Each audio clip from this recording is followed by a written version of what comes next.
I'm Larry Fedoruk, and this is I Was 8, my personal journal storytelling podcast about growing up in a small town on the Great Canadian Prairie.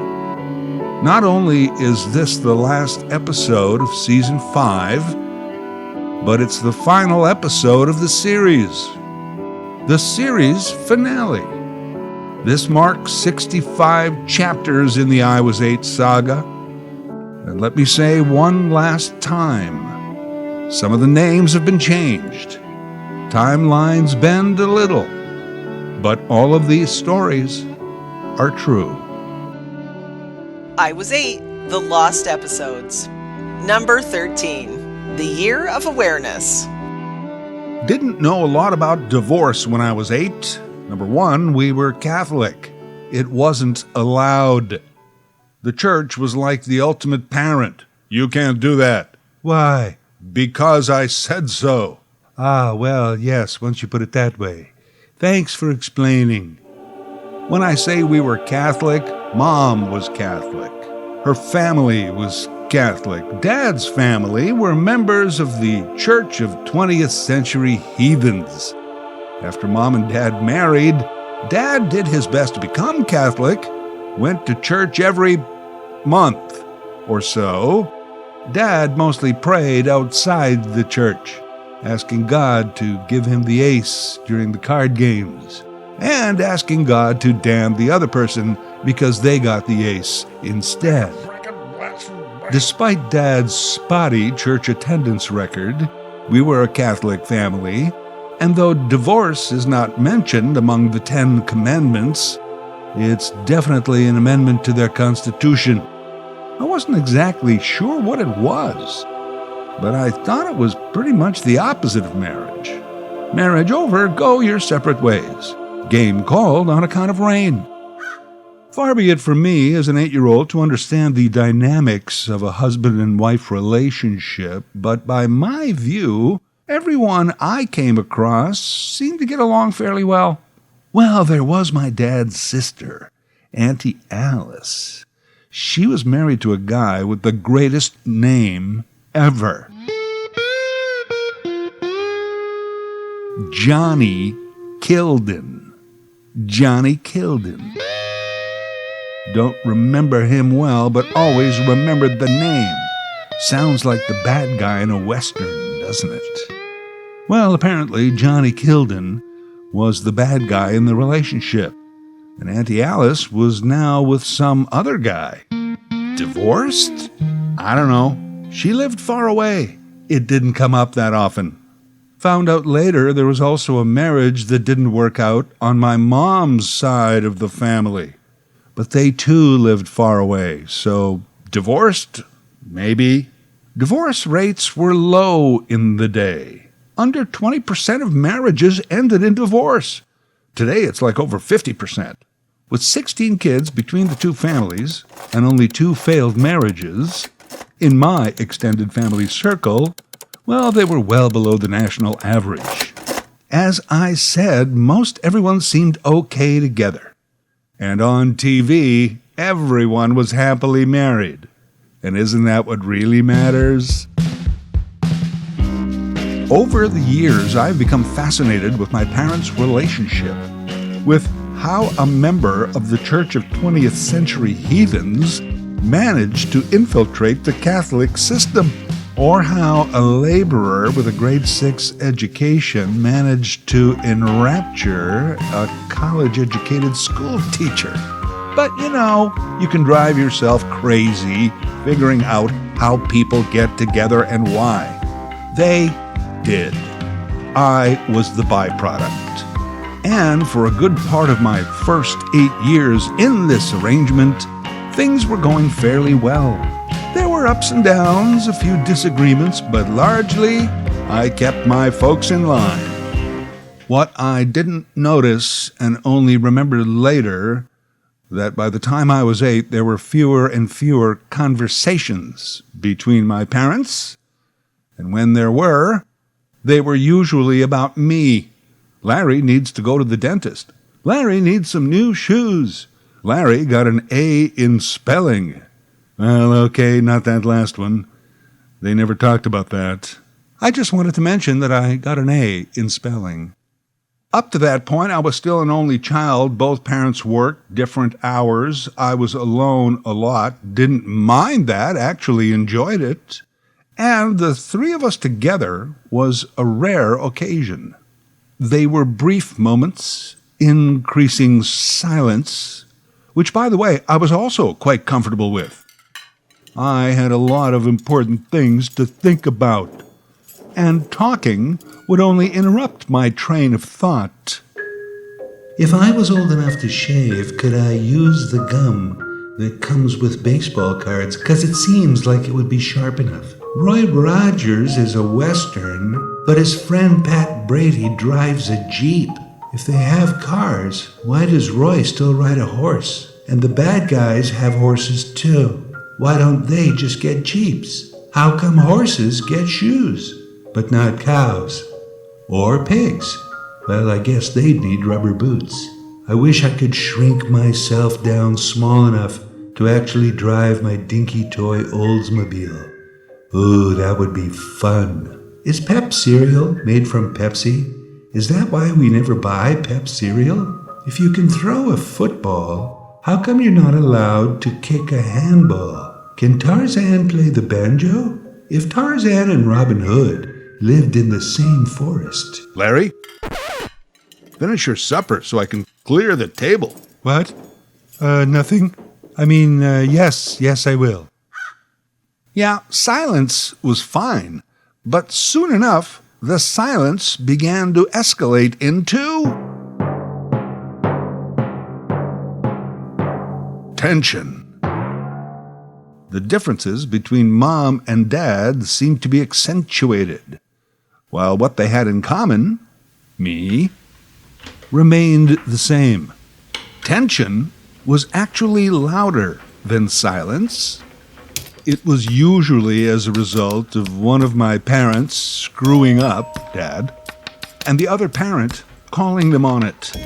Over the I Was 8 series, I've already mentioned a few of my dad's shenanigans. Bought a brand new family car on a whim. Won and lost a house trailer on the same night in 2 different poker games. Made and traded in moonshine. Got into fist fights at weddings. All in all, though, good dad. Lots of fun times. Well, not those, but other times.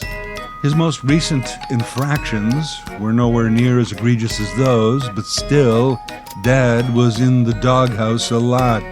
Dad didn't care for the doghouse. Tension. I gotta say, though, a lot of it took the heat off me. Thanks, Dad. I could screw up. Larry, did you drop our good towel in the mud outside while playing Superman? Nothing. Yes. But at least I didn't stay out all night playing poker. You're just like your father was not a compliment.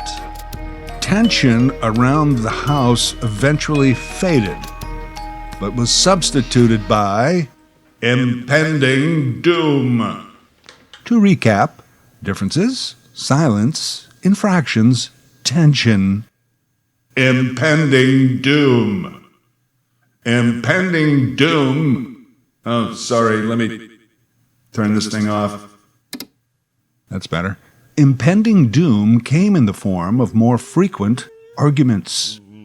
More frequent and louder. I would listen to each point of view intently, didn't take sides.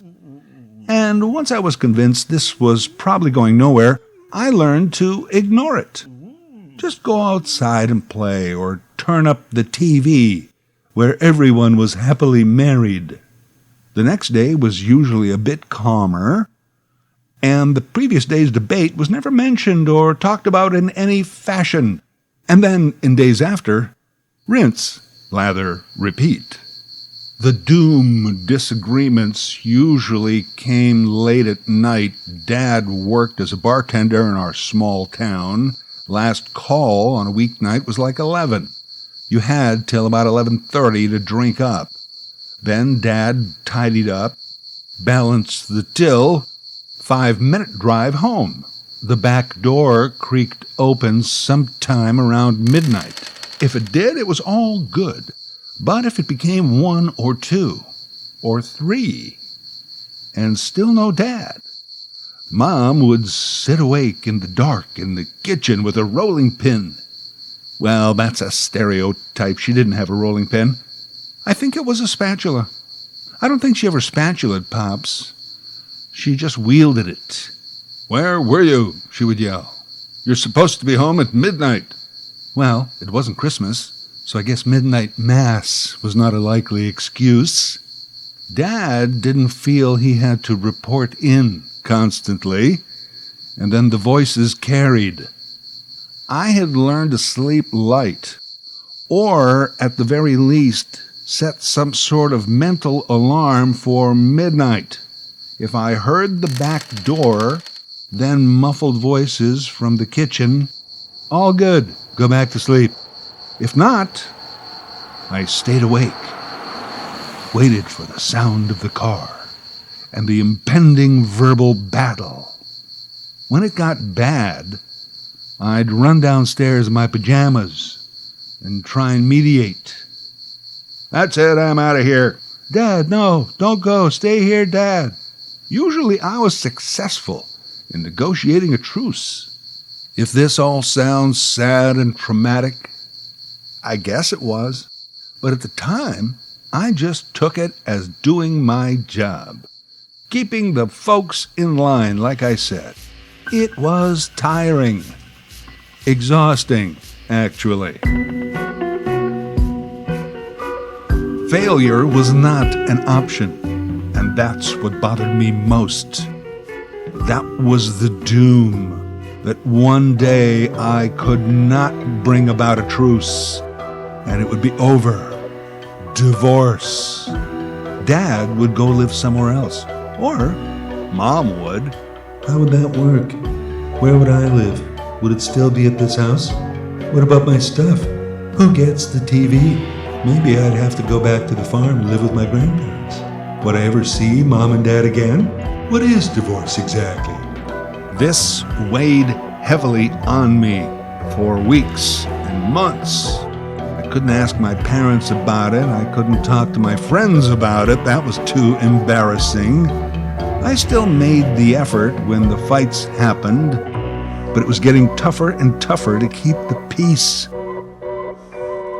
I didn't know what I was going to do next until one night, laying in bed awake, waiting for the back door to creak, a great revelation came upon me like a heavenly ray of light.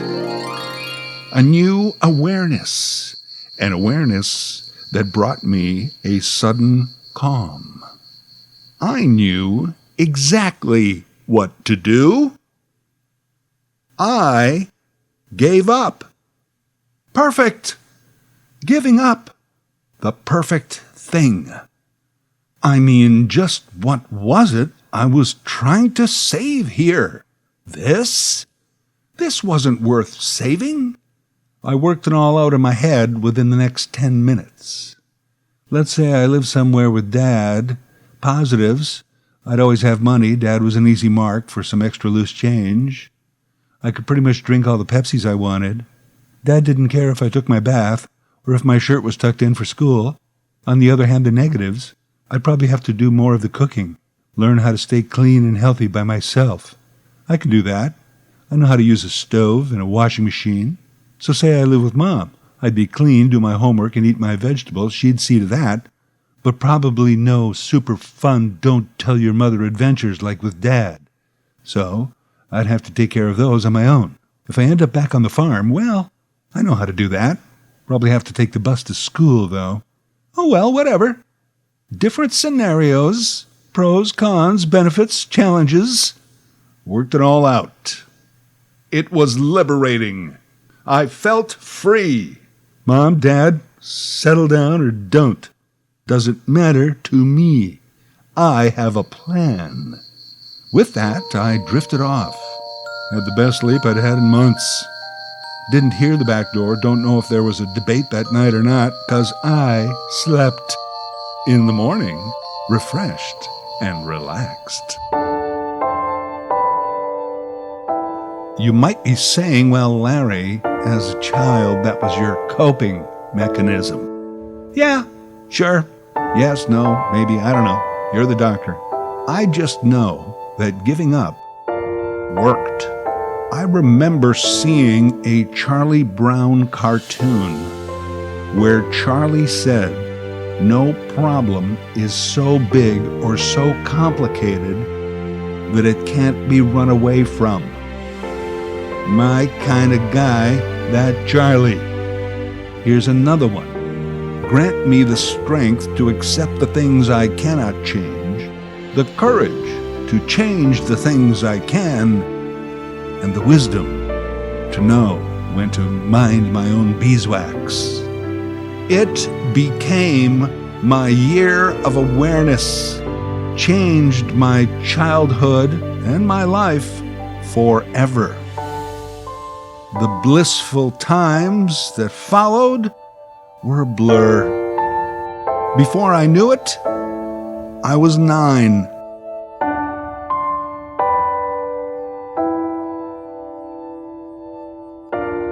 I Was 8, written, produced, and voiced by Larry Fedoruk.